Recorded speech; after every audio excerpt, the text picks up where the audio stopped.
None of VPM Partners, Bob Kendall, or any of its officers, directors, employees, other personnel, representatives, agents, or independent contractors is, in such capacities, a licensed financial advisor, a registered investment advisor, or a registered broker-dealer. None of VPM Partners or its personnel gives investment or financial advice or makes investment recommendations, nor are any of them in the business of effecting trades or directing client equity accounts or giving futures trading advice tailored to any particular client situation. Nothing contained in VPM Partners broadcasts, on its websites, or in its written materials constitutes a solicitation, recommendation, promotion, endorsement, or offer by others described above of any particular security, other investment product, transaction, or investment.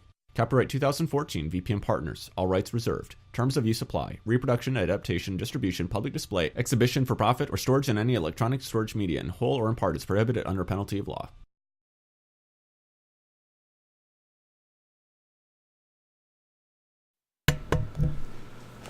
Hello everyone. It is Wednesday. We're not supposed to be here. We're supposed to be doing something else, I guess. But markets are pretty crazy, opening up 330 on the Dow Jones and well over 30 handles on the S&P. We were down almost 38 handles at the time. So we thought we'd do a quick review of what's going on here, and just to keep everybody up to speed. Hopefully everybody did their sell orders the last few orders on Monday. I hope so. Yeah. Always concerns me that, one of the things I meant to put in commentary this morning was, those folks that were hoping for a rally didn't get one yesterday. They were all, okay, things are going to be okay. The market closed terribly on the low end of the range, as I mentioned in commentary, and there was a lot of vulnerability under the 1870 level today. To say the least, that number was gone at the first tick of the day. And we also... So all this stuff is off the board. 1818, 1775, all this stuff is happening. And one of the things that we have been discussing for a long time, and before we go to the charts real quick, and we're doing 30 minutes and we're out of here, okay? But the important thing to understand, the difference between the analysis that I do and virtually everyone else, is that I have the opportunity to have 18,342 symbols that all are telling me what this process is doing. And we are at 21.56% bullish on Monday, after Monday's orders. That's next to nothing. And the stuff that's owned are some bonds and some things like that, which that's a whole nother thing here. But what I'm going to try to cover a lot as fast as I can today. But there is a huge issue going on this planet. Do not think this is happening for a reason.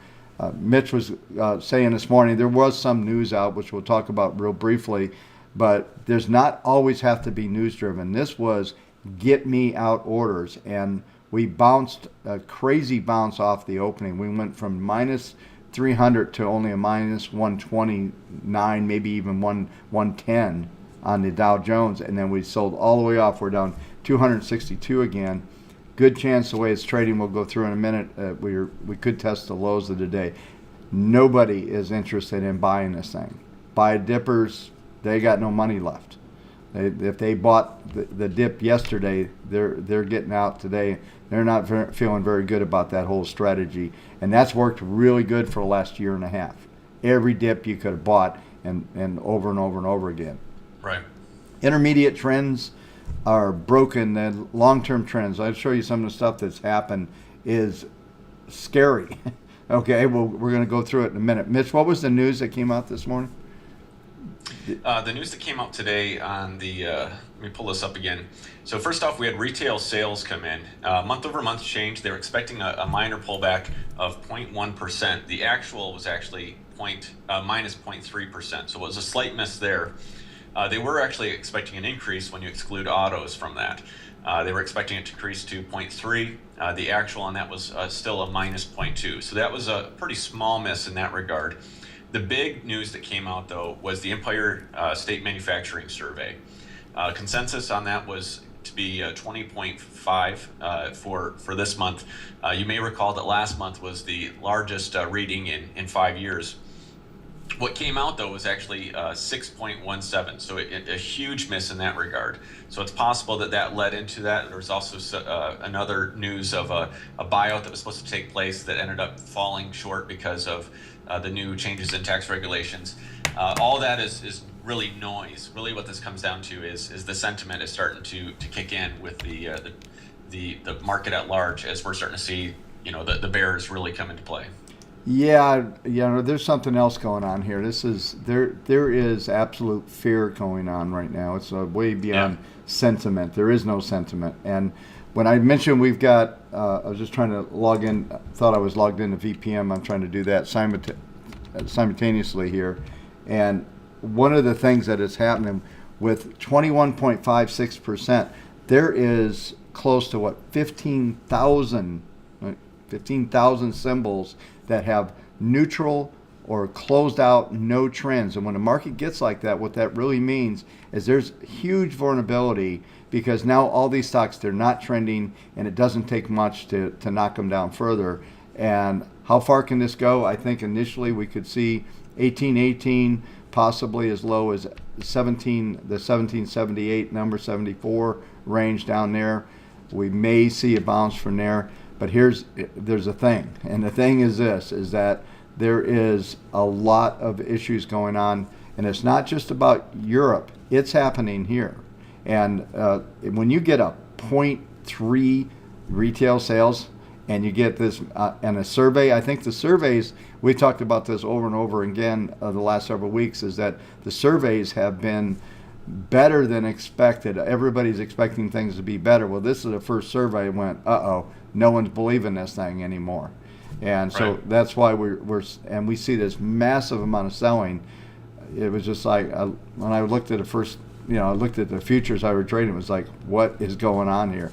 Nothing was going on other than a whole lot more sellers than there were buyers, and they were serious. And one of the things I've talked about many, many times, and what drives prices, it's not volume. People think volume drives prices. It's the aggressiveness of the buyer or the seller that drives the market. So yesterday, early on, was a very aggressive buyers. They didn't care what the price is. Oh, the bottom's here. Let's buy. And then at the end of the day, they started to see this thing fade. And if we see European selling come in today, when I show you a couple of charts that I've been talking about for maybe 4 months now, there's some big stuff going on here. So let's go ahead and get to the technicals, and so everybody can see what's going on there.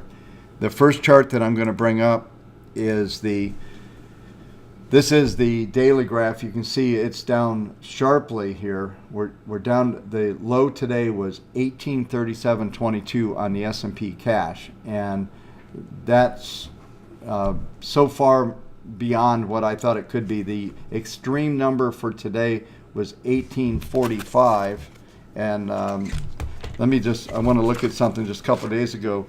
It's interesting because the weekly numbers this week, expectation, the extreme was 1848.15. We have exceeded even the weekly extreme expectation, which, by the way, had nearly a 100-point range in expectations from the top high to the low. So this thing has broken down, and I want you to look. I'm going to get off screen here so we can see all the stuff that's on the chart. And you're looking at PPM1 on a daily minus 0.51. 0.25 is a downtrend. This is really accelerating here. And then we got on PPM2 minus 0.36. PPM 3 minus 0.17. So we're about to enter probably a couple flat days, because the prices that are coming on versus what's falling off is going to accelerate this 10-period moving average for several more days, because we had that little flat period in there. So if you count back, these things are, every price that comes in on the new price is just going to accelerate this thing. So this 10-period moving average is going to start to really crank down, which is going to supply an immense amount of resistance on the upside should there even attempt to be a rally. Right now, maybe at the end of the day, people want to buy this thing. Maybe it'll look cheap to somebody. We're down 270 in the Dow Jones and 3060 at 1847.07 on this S&P. But if we go and start to break down, these are numbers that I was looking at before we were about to come on air, and we're now on an intermediate basis, ppm 0.43, minus 0.43, minus 0.13, and we're still positive on the ppm 3, but that's the 40 period moving average. That's just beginning to roll over. But look at these ppms on the side. They are accelerating to the downside. These, we're trend followers, and you want to know what the trend is right now? It's down. It is not up. There's no residual bias to the upside any longer. It's gone, and this is pretty substantial. And I want to jump over so I can stay within some of the period, because there's a lot to cover. The monthly graph, if you recall, we go back just a few weeks. Those of you that watch the show all the time, and maybe you're streaming this, depending on, as we kind of came in out of nowhere, it's not a usual show, but we had the ppm1 was positive by 1.3% just 2 months ago. And matter of fact, I figured out, by the way, 18 days ago, now 19 days ago, we printed the all-time high at 2019-26. 2019-26 was the high 19 days ago. So we have accelerated, and I've been talking about generational highs, all kinds of stuff. When you look at this monthly graph, you now see that the ppm1 is minus 0.01. It's actually turned negative. And ppm2 is plus, but it's 0.94, and we'll talk about the significance of that in a minute. And then the ppm3 now is 0.84. That all these numbers, you can see the deceleration of the trends happening. Today's activity has pushed the monthly through the first and second derivatives that I have my cursor over here on ppm2. We're not quite through it on ppm3, but it looks like it's going there. So what does this mean? It means that the numbers that are going out, I'm going to bring up some of the numbers so you can see them here.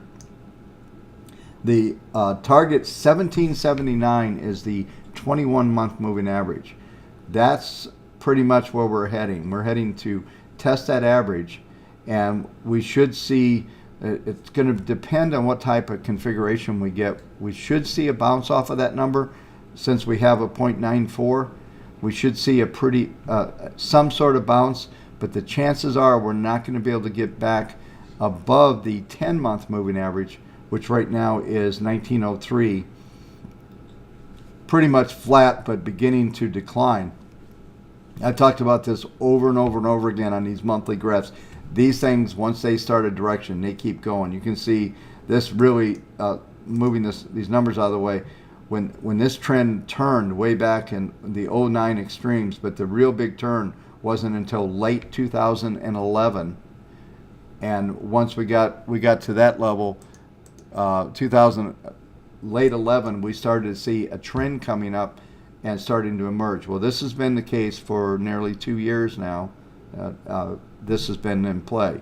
Actually, it's 2.5 years. So this trend has broken, and it's interesting because it takes, it's always, to me, it's always interesting. It takes 5 years, 6 years to get up. It'll take us 1.5 years to get back down to where we were. And, we don't have a banking crisis. We don't have these elements that we have out there. But what we do have is something that I think is, when I go to the next couple charts here, and I've been talking about for 2 years, maybe 3 years, everybody's worried about all the QE causing inflation, and I keep talking about deflation. And I don't know if I can find this chart. I brought it up. If I can get it on show here, I'll try to do that.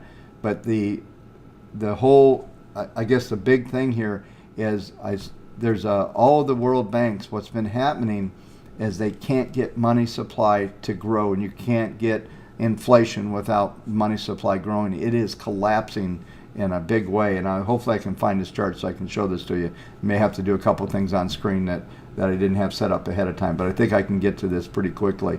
If so, I'll show it to you. But the whole point of this is what's going on is there is a major deflationary force. And by the way, the Fed can do whatever they want. Their lower rates never did anything. The market has dropping rates, and we printed 1.9% on the 10-year this morning. The Bund in Germany is going to, it's going to go negative, I guess. I have no idea. I think it was 0.78 or something. Like I said, a lot going on. We've been we're just dealing with the markets and things this morning, trying to get everything going. But there's a couple things I can do live here. But this is a huge turn in the market. I've been telling you for about 3 months now that I felt that we were 1 to 3 months, maybe 1 to 4 months from a major turn. And the possibilities here, I guess the big turn was when I think it was Morgan Stanley came out and they said that the S&P is going to 3,000, and all the 2,100 guys out there. It was laughable, and I talked about it then. And finally, Hussman's feeling good, by the way, because he's finally right. 5 years later, he's to some extent, yeah. Well, he's feeling better about the whole thing. Now he's saying, "I told you so." On the year. Yeah, I mean, it's been a long time coming. We're 8.75% as of right now, away from the all-time high. So soon people are, the talking heads on CNBC that are always for the market. They're going to say, all right, we're in a correction. We've bottomed out. We're going to continue higher. I don't see that happening, though. No, it's well, and see, here's the thing, folks, is that there is what's happened here when we see our database that tracks 18,400 items. That's a really large sampling of the market. When you start to see all of these things change, and I think the advantage as an analyst that I have over others, I'm not saying I'm the best, I'm just saying what I have as a process, which is what we offer to you folks to be able to follow so that you have a consistent delivery of the thought process. And when you have 18,000 symbols and 15,000 of them rolling over and saying no go, and I've been saying for at least 2 weeks, maybe as much as 3 or 4, is that there is zero reason to own stocks in the United States of America right now. And the only thing we are hanging on to was SPY on that world. Most stock portfolios went way into cash on Monday. There was a lot of things that got moved out that were residual. I know I have a portfolio that dropped all the way down to about 36% right now. And typically, and I've talked about this as well, if you have the database at 21.6%, you're not going to, we may get down more. I've seen, in a crisis, in the crazy times, we got down in 2008, we got down to only 7% long in the entire database. There were literally like several hundred out of tens of thousands of stocks that were even long. In the S&P, we got down to, I believe, 6 or 7 positions out of the S&P 500. So we saw massive liquidation in the last 4 weeks. Mitch has been we've been rolling over. Yeah, pretty much it's been the last 6 weeks, but that we've seen the most liquidation. Right. We saw that massive tranche about 2 months ago. So if you were to roll back 8 weeks, we saw the first massive leg down when it came to domestic equity. The rest of that has been trickling out over the last 6 weeks, 4 to 6 weeks. And I know we have to look and see when we sold IJR, but I think we've been out of this small cap area for a while. So let me show you a chart that I have been rattling also about. Here's these international. This is the long EFA, short S&P, and I've been saying for a while that when you see a turn in this one, this is going to be the beginning of this market decline. And I know a lot of you don't understand a lot of this, but these international spreads like this has been a giant trade. It's been a trade that's been on for the most part. You can see as it declines, it means the S&P is outperforming Europe. Even last night, we are in a process right now. Europe was down. Right now, we're going down faster in Europe all of a sudden because this trade gets unwound. It's going to take a while to unwind this trade. And I don't know what the differential will go up to, but the fact is that this thing is being unwound is huge. And let me show you the same chart on EFA, and so, or I'm sorry, EEM. So this is emerging versus. So as I've discussed, these European markets, we went through on Monday. We went through the globe at a glance on our website on the dashboard, and we were showing you exactly what's going on internationally, and a lot, as we talked about, Russia and some of these emerging markets and the BRICS and all those have already been hammered down. I think the other element to really look at, there was a number, and I saw it, and I didn't make. I'm just going to go off. I'm not going to be super accurate here, but we saw an inflation number in China that just rattled me when I saw it. It was like a 1.3. These guys are always running 7%. Mitch, if you can see, if you can find what I'm talking about, there was an inflation number report out of China or something last night. Maybe do China economic reports or something. But the bottom line is, this is a big number. And so you're starting to see deflation in Europe. You're starting to see deflation here. You're starting to see the retail sales miss doesn't sound big, but everything is slipping. Auto sales have been really strong, but that's about it. And I think there's a life cycle of autos. The autos have gotten in the last couple of years to the oldest. We have the oldest average age that we've had, I think, in a long time, if not forever. So people just haven't been buying cars for a long time. We know that.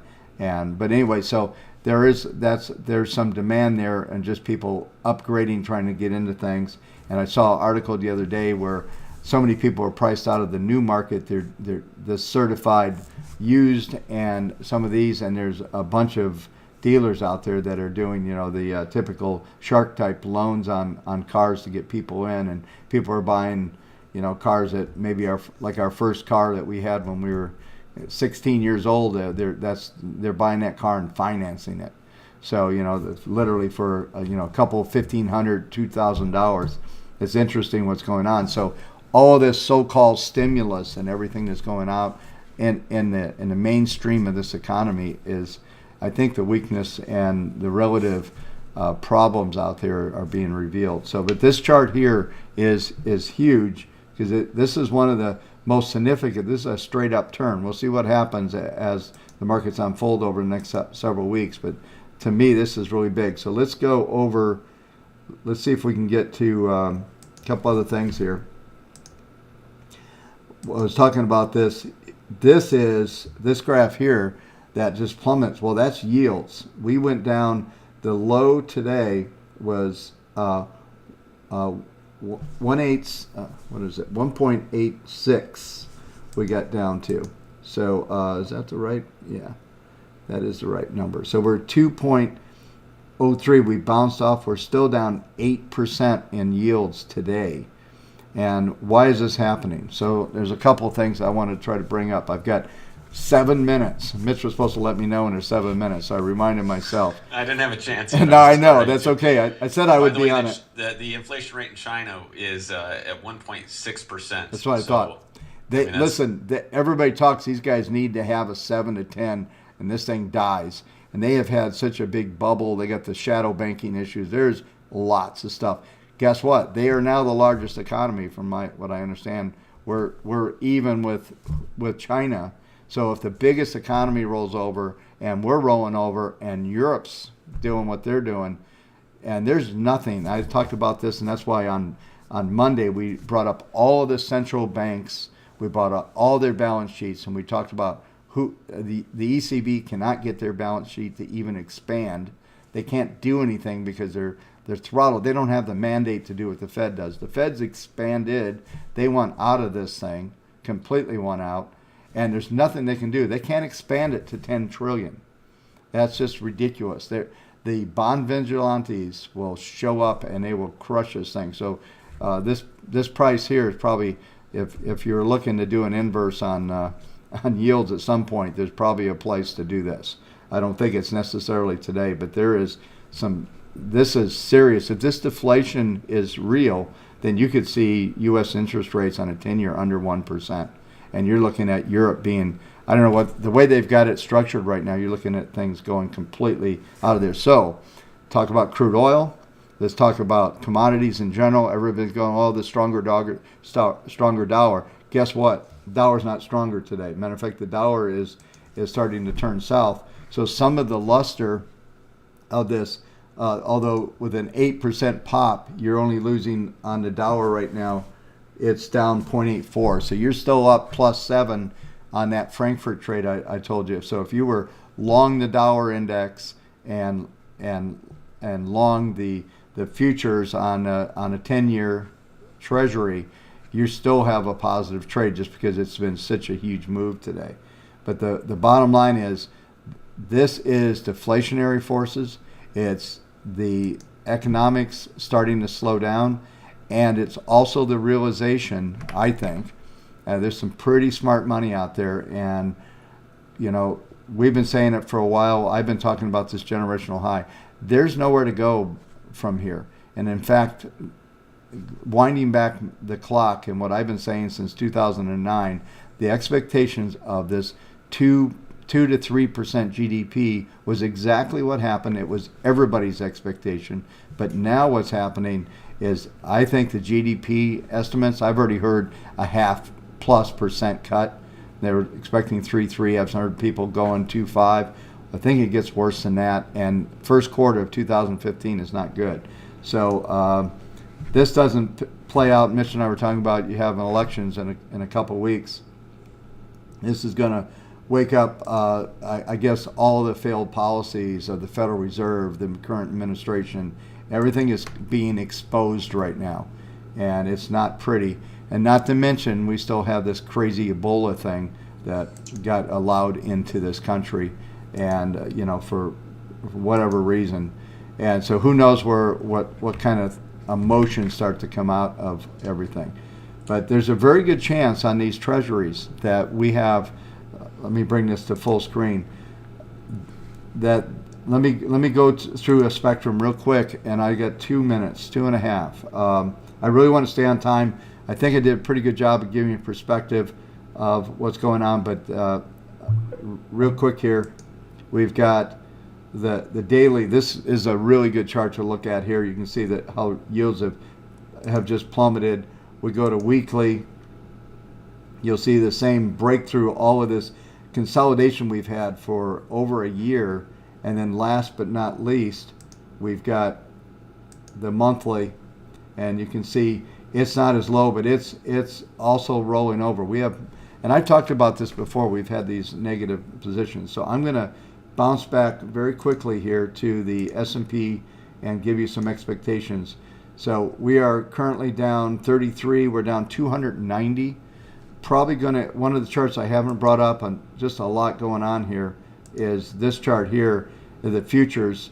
There was a cycle that came in that has failed, in my opinion, and we're looking at about another hour or so before there's an opportunity. This low right here on the futures, if this is taken out in the next 45 minutes or so, then we're going to see acceleration to the downside. This thing is not going to bounce. And if it does, it could bounce here if it doesn't make that new low. But we're looking at the market probably closing under 200 today. No expectations, I don't think, by anyone, including myself. I was looking for a 2-day rally if it could hold. The key was the first 3 hours today. I said if it holds 1870, 15, and the it's, if that held, then we could rally. Well, it didn't hold. It traded through that on the opening tick. So anyway, I don't think, I turned on CNBC, I don't know, when the crazy rally, and there were people on there, everybody on the desk, it was not Squawk, but it was one after that, everybody on the desk was looking at the computer. One person was talking, and they couldn't even finish a sentence. They were stuttering. Because remember the bias I talked about on Monday? They're long bias. They have no idea what to do in days like this. And after yesterday, everybody, their hope was all dashed. And not only their hope, but everybody's hope that was the people that wanted to see this thing bottom.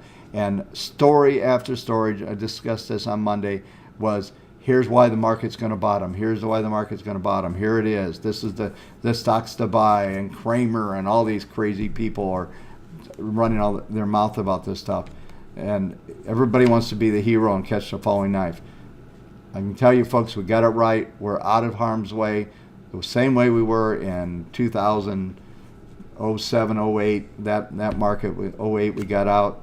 And here we are again, and we ran it. And by the way, that I'm running over by about a minute right now, but that death pattern that I discussed many months ago actually happened. We'll talk about it on Friday.